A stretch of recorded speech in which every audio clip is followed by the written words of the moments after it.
YouTube, what the crap's going on? HeirofCarthage here, back in Total War Rome 2. I'm gonna show you one of my replays this time. It's gonna be a team battle in the Meta Center. This is a Ultra Funds battle, so 16,000 denarii. I'm gonna play as the Seleucids. This was requested by a viewer in the higher funds. The Seleucids will be a little better, but the problem is that all the units with the good swords get even better in the higher funds too. I decided to bring a main line of 4 Silver Shield Swordsmen just to give these guys a shot. They have a decent charge bonus. Their attack is not real high, their weapon damage is solid. They have very good health, a little bit better than like a Royal Peltist, though they don't have the long-range javelins, but again, their charge bonus is better. And I was just going to give these guys a shot, and my plan was to screen them with these light cavalry to stop the charges of enemy infantry so that they could be a lot more tanky. I'm hiding a unit of scythe chariots in this little forest. Don't really know how they can hide there, but they are. I'm going to face the Getae, which concerns me a great deal, but I mean, either one of us facing the Getae is going to be a challenge, whether it's Egypt or it's me. Egypt probably would have had a better time facing them, because they have all these Galatian Royal Guard, which I think would actually match up nicely against, oh yeah, they would match up very favorably against the Noble Swords. So a lot of Noble Swords for the Getae. They're going to try and push Horse Archers up on me. Now, I think this is a bit of a mistake. He pushes these Horse Archers clear past my line and infantry, right up against the red line. So I'm going to steer 2 of my Median Cav this way and 2 around this way, and I'm going to pin his Horse Archers. Horse Archers are honestly a lot more damaging unit in late game than they are early game, but a lot of people feel extremely compelled to use Horse Archers extremely early in a game. Anyway, I've got 4 Median Cav, I think 5 or 6 Thorax Swords, 4 Royal Thorax Swords, 3 Syrian Heavies, 2 Light Cav, Scythe Chariot. I'm facing up against an army that's got 6 Noble Swords here, 3 Noble Cavalry, 2 Heavy Spears, 4 Heavy Archers, and 2 Mercenary Axe Warriors. So a lot of infantry that I'm going to have a hard time stopping. Now he just flees with his Horse Archers and still manages to mostly get away. I do see his Noble Cav incoming, but I'm like, you know what, if he gets engaged here, my Median Cav should be able to hold him long enough to get my Thorax Swords in here and really kind of screw the Dacian player over here. So that's what my intention is. I'm just going to eat these charges, but then I'm going to get after his Noble Horsemen here as well. Same thing, my Median Cav has a nice bonus versus large and decent stats, and I'm thinking to myself, like, surely it can hold out in this fight for a while. But it does not actually do so well. He's going to flee, and then this actually really hurts me here too, where he pulls out of that engagement and gets a rear charge on all these Median Cav here. Even though I'm chasing him, this is going to do more damage to me than it will him, because look at all the kills he racks up from that rear charge, and just really screws up my Median Cav, and then my infantry have to chase. So what started out as potentially being a good engagement for me is now souring rather quickly, because he's able to just pull out of these engagements with minimal losses, and I'm losing a ton more units than he is. So again, I thought this was going to be good. It does not turn out that way, so we'll just have to watch.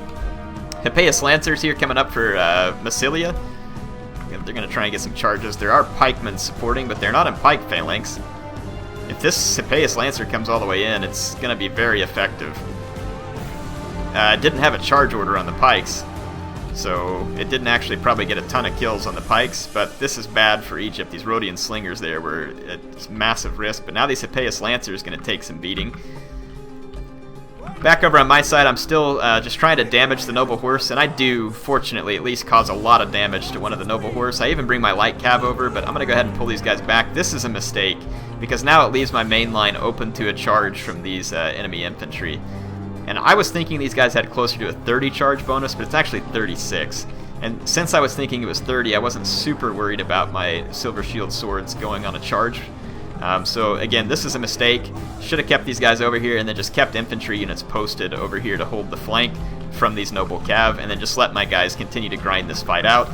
Right now is going to show you why I should have had the light cavalry over here, and during the battle I was still contemplating, okay, do I pull him back over here, do I keep him here, and for whatever stupid reason I just leave him here. I decide that with my archers I'm going to target the enemy general, and I'm going to try and do as much damage to the enemy Noble Sword General, and this will also help my Silver Shield Swords. So we're in roughly equal ranks here. But I have some spots where Thorax Swords are going to be matched versus Noble Swords, and that's not going to be a good match.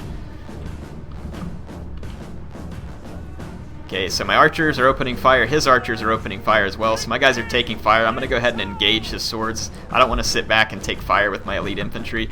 This is where, though, if I had my light cavalry could have just charged, bunched up 4 of the noble sword units, gotten all of my silver shield swords in without taking any damage. And so it's just, that was a huge mistake, but now I'm going to get countercharged by enemy noble swords. And this is just not good for me. I've taken almost as much archer fire as they have, so I mean, this is still going to favor the noble swords in my mind. Though my silver shields get in with a few less losses, they're going to lose the charge. It's going to end up being a relatively close fight between his general and mine. My scythe chariots are now out, and honestly, I'm just going to cut through my own lines. Chariots are derpy, and you can do this. I'm just going to charge through my own men, through their noble sword, and then get right back here after their archers. And all I need to do is just wreck up their noble swords real bad with my chariots. And at this point, I feel like I'm going to lose this battle. But if my chariots can do a substantial amount of damage, I can at least make sure that my teammate might still have a chance at winning. I'm taking a lot of fire from these heavy archers. And so I'm going to sit here and try and wreck some of them. I have to be quick here with my chariots, though, because his noble horse are going to get loose, and eventually my chariots are going to die. So I decide to rear charge his general, which I feel like was worth it. So I get in there, wreck the enemy general pretty substantially. But my infantry line is crumbling. Thorax swords are crumbling, silver shield swords are crumbling. They're all just getting pooped on at this point. A lot of weird glitchy shield wall stuff going on between both units as well. My chariot's still just absolutely running amok through all units here. 163 kills, but I think I'm about to start taking some losses here just due to the extended fire of the heavy archers. And sure enough, he's got these noble horsemen coming, and they are capable of stopping chariots. So I just decided, you know what, I'm going to turn around. I've got to keep wrecking all over his noble swords. The more noble swords I kill here, the better it's going to be. His heavy archers are going to be less of a threat to my teammate and I in the late game than the noble swords. So I just get in here with my chariots, and I'm going to keep wrecking noble swordsmen. And I've done a pretty good job of it so far. I still haven't lost any chariots. I'm up to 200 kills. So I just lost 1 chariot finally. But yeah, 214 kills. My main line, though, like I said, is crumbling. But I mean, you can see the noble swords over here have taken a pretty bad shellacking. So really, the Getae no longer pose any serious infantry threat to my teammate, which is good. He's going to get his noble horsemen through here, and my chariots are going to almost kind of get caught by the noble horse, but not really. And it's going to allow me to plow through another noble sword unit that was in good health. So again, this is going to be extremely good for me. It's moving, and this is just going to allow my chariots to continue to crap on it. So 234 kills, should be climbing quickly. The noble horse is not very coordinated here either, so it's taking losses to my chariots. Basically, my chariots are paying for themselves at this point. They've killed at least 2 full units of noble swords, and in reality, they've probably damaged 3 or 4 of them to a point of combat uselessness. But I just took a nasty volley from all the heavy archers here, and probably a javelin volley as well. So my chariots finally died, but it was about 260 kills. My bows are now wrecking all over what's left of the noble swords, so I definitely just straight up a loss to the Getae here, which is not super surprising. Though I think if I would have used those light cavalry and been a little more careful about my early engagement with his cavalry, that I actually could have won this battle by charging my light cavalry into their noble swords in the center, getting my silver shields in without being charged. I think they actually would have wrecked the noble swords. Possibly the noble swords have higher damage, but it would have been a lot closer fight. A lot closer fight. Anyway. So I'm going to get these archers away and just do as much damage as I can. I'm going to go into shield wall with this last remaining silver shield sword. It's fighting axe warriors and not even doing a particularly good job of that. He's going to charge me with a noble horse here, but just straight into the front of my silver shield swordsman, so I don't think it's going to be a great charge. He does get a few kills on it, though. Yeah, his infantry's out here chasing me. I can kite. I have a little bit of ammo left with my heavy archers. They've gotten a decent number of kills. Most of their kills have come on noble swords, so again, you know, very useful. You can see the Egyptian now engaging the Cimmerian, and at first the fight not going particularly well for Egypt, but Egypt has a lot of cavalry and Levithurios loaded up out here on this flank. But these Galatian Royal Guard are going to do quite nice. And the Getae player and these Lancers over here chasing me is all helping Egypt still in the end. I'm going to be able to wreck this Hippeus Lancer unit with fire from several units. I've kind of split up, and I'm making it more difficult for the Cimmerian to chase me. And you can see that I'm going to be killing quite a few of these Hippeus Lancers too. So every time he turns to chase me, I just shoot him with a different unit and continue to flee, just really trying to draw this process out. There was nothing I could do at this point. So I'm just going to let these Hippeus Lancers eat some fire. He's going to keep his Hippeus Lancers on the move, which is smart, because then it doesn't allow me to concentrate fire on him. So, kind of irritating, but there's not much I can do to save my archers. Fortunately for me, they were pretty much out of ammo at this point. They had fired quite a bit of their ammo. Not all of it, but very close. I think one unit actually does use all of its ammo. And I still managed to get a decent number of kills with all these archers. Nothing spectacular, but not bad. And we killed several units, and we've caused my my opponent here to waste a lot of time finishing me, while the fight here with Egypt rages on. So it's some Massilian cavalry getting through to the Egyptian skirmishers. We now have Ptolemaic cav, though, running rear charges on mercenary axe warriors, and then they're going to get charged by Galatian royal guard. Levi Thurios and Ptolemaic cav out here engaging axe warriors, but there are Hippeus lancers. They're being pursued by Thurios spears. More rear charges from Ptolemaic cav. It's kind of a rear charge, not exactly. Ptolemaic cav, though, does have very high attack. Some of its other stats are not crazy impressive, and its price is rather bad. Let's see, these Egyptian cavalry are getting a great engagement with those Hippeus lancers at the moment. Now the enemy Hippeus lancers here getting a nice rear charge in these Galatian royal guard. This is not good for Egypt. So this fight over here is a lot closer than I would have liked once ever I got completed. Now the Ptolemaic cav general is still safe out here, though, and I'm assuming he'll be coming in soon. Not sure, Egypt probably forgot about him momentarily. They have pikes and other units. One of my Syrian archers is still running from the Hippeus lancer, which is now very tired. But hey, at least I'm keeping it busy and keeping it away from the Egyptian. Gonna be another, yeah, here comes they're doing a wedge charge here with the Hippeus lancers. I don't know that that's smart because they lose melee defense, and I don't know that it really works on Total War Rome 2, but I think the Ptolemaic cav's gonna do very well there. More rear charges here. The Hippeus, or the Massilian cav general for Massilia is getting quite damaged at this point. The Galatian royal guard, though, are starting to carry the day for Egypt. These guys are getting a lot of kills. Some of them better than others, but like this one, 167 kills. This one over here, 151 kills. Levi Thurios tossing their javelins in here, making themselves useful. Ptolemaic cav general, let's see how he's doing. 19 kills. The Hippeus lancers are actually doing fairly well in this fight, better than I would have expected. So more Ptolemaic cav and Levi Thurios being sent out here to save the Egyptian general, who is actually in rough shape. I wonder why the Hippeus doing so well there.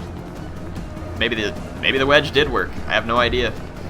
But anyway, yeah, javelins being thrown in, more Ptolemaic cav on a rear charge. It should turn this in favor of the Ptolemaic cav at this point. Hippeus Lancer is taking a lot of damage. Egypt wraps up the center, and at this point it's actually looking very good, and the fact that I was able to cause as much damage to the noble swords with my chariots as possible actually ended up being the right decision, because now these noble swords that are coming into battle, which are fairly tough units, are going to be very, very damaged and not able to take down what's left of all the Galatian royal guard. And the Galatian royal guard are some very, very strong units. They just cost a lot. And I don't know exactly how they stack up against, let's see, 80, 65, 75 down at the bottom. So a little less armor. Let's see, so I mean, when it comes to armor, health, and morale, the noble swords win that. When it comes to attack, the Galatian royal guard are gonna definitely have the advantage there. Noble swords, lower attack for sure. This one's got 3 chevrons, whether it's from killing or it just got upgraded, one of the two. But yeah, the Galatian Royal Guard are going to be a formidable unit. Only 32 charge, so they're going to lose a little bit on the charge, but their extra attack, we'll see how it stacks up against the loss of 5 armor. A little more morale, but both these units are high morale. Both of them have headhunt, and so I would think that the Galatian Royal Guard are going to do well, if nothing else, at least just due to their numbers. Well, fast forward, all the players are just kind of getting set up for a final confrontation.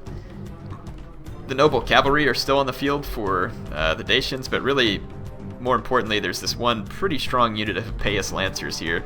And whenever the Massilian player sees how Egypt is setting up, there's honestly no reason whatsoever to match up your Hippeus Cav against these beat-up Ptolemaic Cav. They should be charged into the most powerful Galatian Royal Guard unit, like right here, and just wreck them on the charge and turn around and come back for another charge while your infantry follows up. Because if you just go head-to-head with your swords on the Galatian swords, you're going to lose, and if your cavalry's out chasing diminished Ptolemaic Cav, then it's certainly not going to help. All the Dacian heavy bowmen were out of ammo. They do have decent melee stats, but they're not going to be good versus a whole lot that's left here on the field. Egyptian pikes in the center just to make sure that the Dacian player has to not just throw everything right at the center. and then he's putting his swords out on the flanks. Now, this noble horseman's not going to be a particular scare, really, to the Galatian Royal Guard. And let's see, yeah, over here, plenty of Galatian Royal Guard too. So all the Galatian Royal Guard really going to end up paying dividends for Egypt here, because they just proved to be the superior melee unit in their function. And of course, the noble swords matched up far more favorably than I originally had anticipated with my silver shields. So that's what I get for overestimating a Hellenic faction in Rome 2. They may have been good in Rome 1, not so much in Rome 2. The Dacians would have been an absolute crapshoot in Rome 1, or the Getae, whatever you want to call it. They were called Dacia in Rome 1. So anyway, these Galatian royals duking it out with the noble swords and the axemen. This fight is definitely going to be nice for the Galatian Royal Guard. They have better numbers, and they've had less health damage than the noble swords. So yeah, you can see the battle's easily going in favor of Egypt at this point. More Galatian royals with noble swords. Check out these heavy archers trying to get at the Egyptian pikes. If there's one thing Egyptian pikes might be able to kill from the front, it's archers with no ammunition. Yeah, here's the heavy sword fight, and then out here, some Levithurios charging in to help the Egyptian general versus the Hippeus Lancers, which are going to be forced to retreat and flee. So Levithurios, definitely a handy unit, lots of javelins. So yeah, you can see really the only unit that I did any good with whatsoever was the side chariot, but thankfully I did, and it was against the infantry center of the Getae, which basically made it to where the Egyptian player was able to win this battle for me. So again, my last ditch effort with the chariots honestly probably saved my teammate in the end. Otherwise, he may not have had enough left since I ended up losing. And then, honestly, running away with my archers, too, was definitely very worthwhile. It kept a lot of enemy units busy. So, yes, I got pooped on there, but I think in the end, probably made a few decisions that helped my opponent have the ability to go ahead and finish this fight off. The Massilian player ended up faring quite poorly against the Egyptian, and that's not surprising. At this funds level, when your best infantry that you can offer is a Massilian hoplite, they aren't so good, especially when they're going to go up against Galatian Royal Guard. And Egypt is much better at a higher funds level too, because they can use their elite units to better effect. Anyway, so hope you all enjoyed this one. HeirofCarthage signing off for now. I'll be back with more soon.